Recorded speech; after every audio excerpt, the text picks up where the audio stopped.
Elgawhary. I've never had to describe my physical appearance, probably because I was always racially profiled, but I guess we can talk about that another time. But I'm an Arab American in his mid-40s. I have a black and white beard, and as we are taught in Islam, the white is a sign of wisdom, so I guess that means I'm getting smart.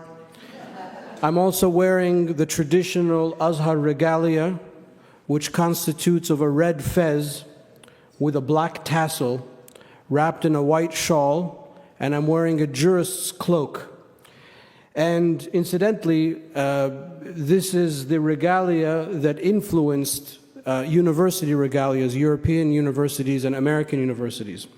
And I thought coming in my traditional Azhar regalia would be easier on the eyes than wearing my Princeton regalia, which is orange and black. And since Princeton got it from the Europeans, and since the Europeans got it from the Muslims, I'm going with the original model. Ramadan, incidentally, is the month, the Islamic month, in which we celebrate the founding of al-Azhar, and this year it's the 1085th anniversary of the oldest continually running seminary college on the face of this earth, so that's something that I'm very proud of, and hence why I typically dress like that. I wanted to congratulate you first on the new extension, the improvements on the building. When I was younger, I used to think that our enemy was hatred, racism, bigotry, but as I grew older, I realized that our true enemy is the zoning department.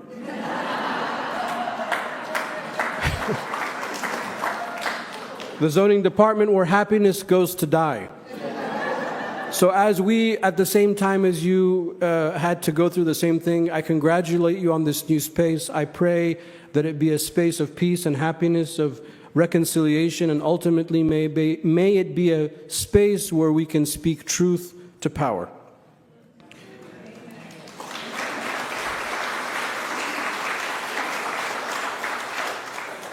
I also want to thank you once again for inviting me to be amongst you. This is a partnership that I have grown to cherish as the years have gone by. It's been quite some time since I've had the pleasure of meeting Reverend Abi, and to be amongst you in different capacities and different functions throughout the year. It's something that I want you to understand that I take seriously, that I honor, and to show you how serious it is for me to get up on a Sunday morning when I'm fasting. I slept at 5:45 this morning, so I broke that to come to you. And that just shows you how much I appreciate you and I appreciate our partnership.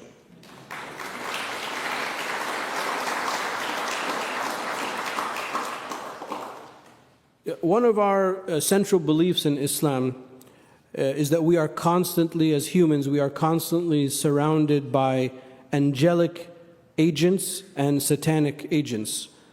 In Islam, the angels are creatures that are believed to be created of light, and they are these very mighty and very fierce, creations that carry out the orders of the divine. And one of the jobs of our angels is to record our deeds, as we are taught, but also they come oftentimes to our assistance, hence where we get the word guardian angels, so also a concept that's shared by Islam. But we also have another type of companion, the agents of Satan, which we refer to as the jinn. You probably are more familiar with the English word genie, not to think of Robin Williams and Aladdin, but you kind of get where I'm going with that. And the jinn are creatures that are believed to be based from a fire creation. And one of the things that the jinn do is they help whisper to us, just give in, just do it, why not? And therefore we are constantly fighting with these satanic whispers. Now, by the way, I use the word agent on purpose because in Islam we do not believe that there is any power or ability other than God's ability. And therefore the notion that there is this power of evil or there's this power of this or power of that is actually quite opposite to the core tenets of the faith. So I use the word agent on purpose for reasons probably that will become clear soon. Now, this is the human condition that we believe, but the Quran also teaches us that the machinations of Satan, the whisperings of Satan are weak.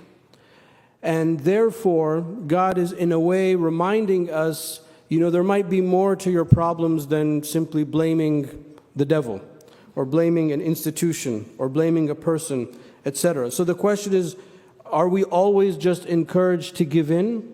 Or do we always have this battle? Or is there another alternative?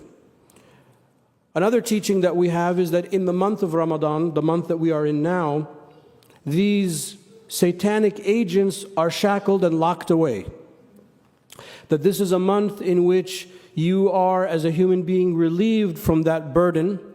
It is a month of course, fasting and devotion and charity, as you've heard since we began. And that's a very liberating idea. But then what happens is, after 24 or 48 hours of fasting, you come to the realization, oh, I am the problem. I can no longer blame the whisperings of Satan. I can no longer blame this person or that person, but rather I am to blame for my own problems. And part of the fasting condition then is to come to terms with yourself and to come to terms with the things that we carry every day that constitute our judgments and constitute our actions. When I was in high school, I was privileged to read the novel by Tim O'Brien, The Things That We Carry. I know that kind of dates me, but as I said, I'm getting wiser and smarter. And even though I am the son of immigrants, I have no direct connection with the Vietnam War, other than my father came to this country the year of the Kent State riots.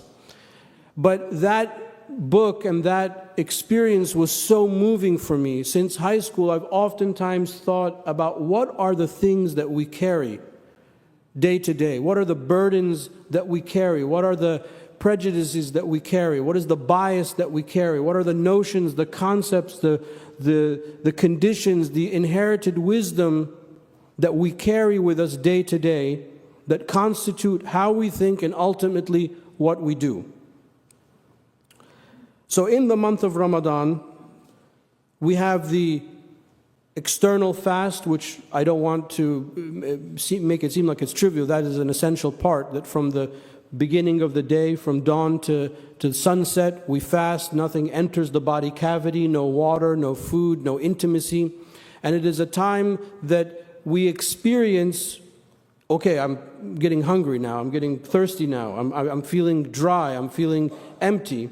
But that's supposed to trigger a larger conversation with oneself. Okay, why am I feeling this way? Okay, I'm feeling this way because I'm fasting, but I then realize, well, I can't blame the devil. I can't blame the jinn that's with me. I can only blame myself. So why am I not improving? And then you start to audit, just like the physical fast in the morning. We have a pre-dawn meal around 5 in the morning. Today was around 5:15. You want to make sure that you're going to eat something that's going to help you, something that's not going to make you thirsty, something that's going to give you energy. And then when you break your fast at night, it's the same thing. You start to think about, well, I'm going to not eat this, I'm not going to eat that, oh, this is a little too spicy, this is a little too salty for me. You want to make sure that you're eating the right things to help you fast. But what's more important than that is, what are the ideas that I'm feeding myself? What are the notions that I carry in my heart towards myself, towards other people? Well, why don't I audit that? Why don't I fast from that? Because we come to the realization in the fasting month that we are really just all the time consuming. We're not simply consuming food and drink, but we are consuming ideas. We are consuming words. We are consuming feelings. And that translates into us and constitutes really to us who we are. As humans, we love to cast blame at someone else. We want to blame the government. We want to blame a person in charge. We want to blame an institution. We want to blame a condition, if only, whatever the case may be. It makes us feel better about ourselves. If that question wasn't on the test, I would have been fine. Yeah, but the question was on the test, so you're not fine.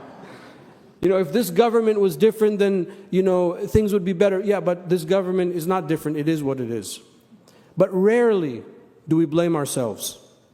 Rarely do we have the courage to look ourselves in the mirror and say, you are the problem. And if I am the problem in my own story, also at the same time, I should have the tools and I should have the courage to be able to undo that problem and to be a better version of myself. And I start to realize and ask myself, well, why am I the problem? What have I done that's causing, where is the blockage and the connection? Why am I not firing on all pistons? Why am I down? Why am I not inspired? So on and so forth. And then hopefully throughout this process, in the days and the nights of Ramadan, you end up at the end of the month, hopefully, better than when you started.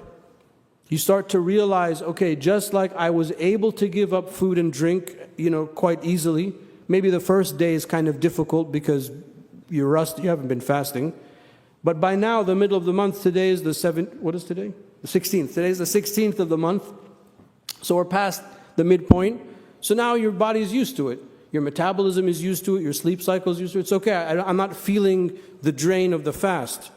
But something else needs to be happening on the inside. Now, one of the things that Islam teaches us is that every tradition has a form of fasting. Now, the way we fast is different, the time that we fast is different, what we fast from is different, but there isn't really a religious tradition that we know of, except that there is some concept of fasting, some concept of giving up that which is normally permissible. I can easily tell you, well, I'm going to fast from bad deeds, I'm going to fast from bad actions, and then I'll come back and say, well, you're supposed to do that all the time, not just in a specific time of the year.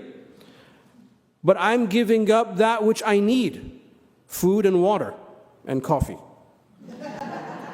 So these things are, thank God, permissible. Not only are they permissible, they're necessary for survival. But I am saying no to that which is necessary for a certain period of time in order that I arrive at something deeper, a greater understanding of who I am, my place in this world. And that core concept of fasting we all share, despite our differences, exterior differences, despite our religious traditions. We all share that idea that it's okay in different times to be a little bit uncomfortable, to change a little bit your food, your drink, your sleep, in order to have a greater conversation with yourself and hopefully with your Creator.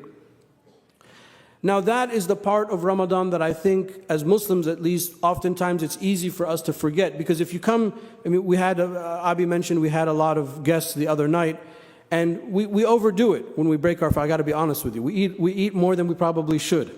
And there are many people that gain weight in Ramadan, believe it or not, which is the exact opposite. So I have my own little Ramadan, journal. I've been keeping it for about 2 decades now. So I always put, weight on day 1 and then hopefully weight in the last day, just to make sure that, I haven't gone the wrong way on that scale. But despite the difference of how we fast as Muslims, I hope that you can appreciate the core of the idea of coming to terms with the things that we carry. Each one of us is the main player, the main character in our own story. Only me can be me. Only you can be you. I can't replace me in my life story with somebody else. I can't blame somebody else.